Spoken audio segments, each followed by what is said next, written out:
મોરબી ખાતે પવિત્ર રક્ષાબંધન નિમિત્તે મોરબી એ ડિવિઝન સબ જેલમાં કેદીઓના બહેનો દ્વારા રાખડી બાંધવામાં આવી હતી। Story report by Himanshu Solanki. મોરબીમાં રક્ષાબંધનના પવિત્ર તહેવારની ઉજવણી। હું incharge jailer PM Chavda, Morbi sub jail. આજરોજ મોરબી સબ જેલમાં 180 બંદીવાનો છે।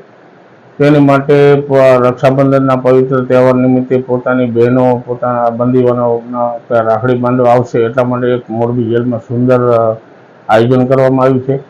શંકુ ચોખા અને વ્યવસ્થિત જગ્યાએ ભાઈને રાખડી બાંધવા માટે સુંદર આયોજન કર્યું છે।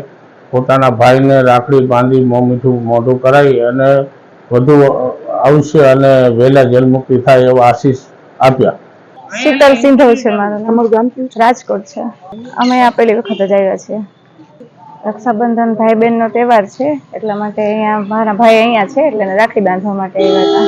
તમને આ મોરબી શહેરનું સબજેલ કેવું રહ્યું ને કેવી સુવિધા રહી? ના, સરસ સુવિધા છે અહીંયા। અમને મારા ભાઈને મળવા દીધા, અમને રાખડી બાંધવા દીધી છે અને બહુ સારું કામકાજ છે અહીંયા। તમે તમારા ભાઈને આશીર્વાદ છે શું કે? હા, મારા ભાઈને આશીર્વાદ આપ્યા અમે કે જલ્દીથી અમારી પાસે આવી જાય